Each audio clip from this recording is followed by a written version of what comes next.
R. Marcos Jr.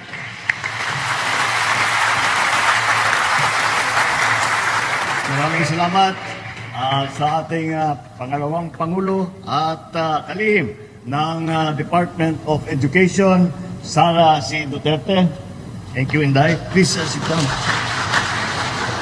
Ang namumuno ng Department of Agrarian Reform at siyang naglalakad dito sa ating mga ginagawa ngayon, ang Secretary ng DAR, Secretary Conrad Estrella. Dito rin po ang Special Assistant to the President na anak din ng Davao, Secretary Anton Lagdameo. At ang Regional Director na narinig natin kanina, Regional Director ng DAR, Eugenie Polante. Andito rin po ang ilang membro ng kabinete at sinama ko para maipakita kung paano ating ginagawa yung sinasabi ng whole of society, whole of government, whole of nation approach. Ibig sabihin, hindi lamang ang DAR ang nagtatrabaho para sa inyo tungkol dito sa agrarian reform, kung hindi, ang iba't ibang departamento rin ay may ginagawa, mayroong kontribusyon yan. Kasi hindi lamang naman ang pagbigay ng titulo, kung hindi ang mga kasunod na suporta ay napaka-importante rin. Kaya nandito tayo. At yan po ay ang halimbawa ng whole of government approach na aming ginagawa. Fellow workers in government, ladies and gentlemen, magandang tanghali sa inyong lahat. Masaya ako at nakadalaw uli ako dito sa Davao. Maraming masasayang alaala ang ibinigay ng Davaoenyo sa akin at sa aking pamilya sa nakalipas na panahon. Marami ring mga pagkakaibigang panghabang buhay ang naburito. Hindi maaaring mawala sa aking puso ang pagmamahal ng Davao sa mga tao dito. Kaya naman, nagagalak ako na maging bahagi ng mahalagang pagtitipon na ito na pinangungunahan ng Department of Agrarian Reform, kung saan tayo ay namimigay ng mga titulo sa ating mga magsasaka na matagal nang nag-aantay na magkaroon ng sariling lupa. Matagal na nagsimula itong proseso na ito dahil nilagdaan ng aking ama ang Presidential Decree number 27 na naglalayong magdulot ng tunay na kalayaan sa mga magsasaka mula sa pagkabihag sa lupa. Kaya ipinagmalaki ko na minana ko ang pagmamahal at pagpapahalaga ng aking ama sa ating mga magsasaka. Kaya naman, talagang pampatababak na mahirap kong makita, nakakadurog po ng puso, na makita na hanggang ngayon, ang pinakamahirap sa ating bansa ay ang mga magsasaka. Kayo ang nagpapakain sa amin, hindi nyo magpakain ang pamilya ninyo.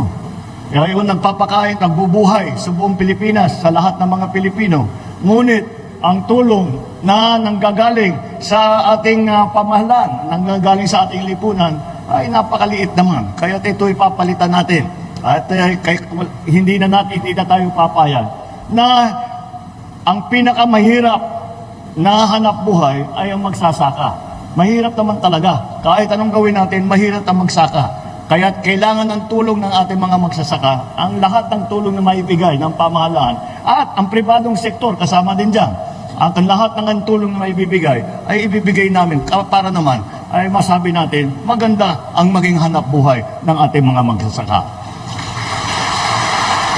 Kaya naman, pagkaupo ko bilang Pangulo, ipinaalam ko sa bayan, sa aking unang SONA, na ipapagpatuloy ko at higit na pagbubutihin ang tunay na reformang agraryo na sinimulan ng aking ama. Sa pakikisa tulong ng Kongreso, nilagdaan natin ang batas sa loob ng unang taon ng aking pamumuno, ang New Agrarian Emancipation Act. Dahil po sa batas na ito, ang pagkakautang ng mahigit ng 600,000 na agrarian reform beneficiaries ay hindi nasisingilin pa ng pamahalaan. Layunin kong matapos ang pamamahagi ng lahat ng lupang saklaw ng CARP bago matapos ang aking termino. Kaya natutuwa ako na masigasig ang DAR sa pamimigay ng mga titulo. Patunay sa sipag ng DAR ay ang mahigit na 90,000 na titulo na naipamahagi noong 2023, nakarang taon. Lagpas ng 40,000 sa target na 50,000 sana lang na titulo. Umaasa ako na dadami o dodoble pa at sa taon na 2024. Ang mahigit na 2,000 titulo na ipapamahagi natin ngayon dito sa Davao ay magandang simula at simula lamang para sa 2024. Ang pamimigay ng titulo sa ating mga magsasaka ay unang hakbang lamang sa pagkamit ng kanilang kalayaan sa kahirapan. Ang kalayaan sa gutom at kahirapan ng magsasaka at ang pagsisiguro ng sapat na pagkain para sa bawat Pilipino ay hindi makakamit sa pamamagitan ng pagpapamahagi ng titulo o lupa lamang. Kaya naman, sinasabi ko na dapat gawin totoo ang kasama sa Agrarian Reform Act. Ang Agrarian Reform Act po ay hindi lamang nagbibigay ng titulo ng lupa. Patuloy ang suporta pagkatapos dahil kung wala namang suporta ang ating mga magsasaka kahit na may hawak na titulo, hindi kayang magsaka yan. Kaya yung access sa mga processing machines, sa yung ginawa ng Land Bank na ginawang mas streamline yung access to credit para mas madaling magpautang at kaya naman ng magsasakang bayaran. Kaya naman, inubuhos ngayon ng pamahalaan ang mga serbisyo at ayudang kailangan ng mga magsasaka. Ilan sa mga ito, ang mga libreng punla, abono, at mga kagamitan ng pangsaka. Kailangan din ng mga karagdagang infrastruktura, kung kaya naman, nagpapagawa rin tayo ng mga bodega at kalsadang malalapit sa sakahan sa pamilihan. Para hindi kayo nahihirapan dalhin ang inyong ani ay mula sa pinagsasakahan ninyo hanggang doon sa palengke para bababa pati ang presyo, mas malaking kikitain ng ating magsasaka. Kaya't inaanyayahan ko po kayong lahat na magtulungan at sa pagtataguyod ng kapakanan ng ating mga magsasaka.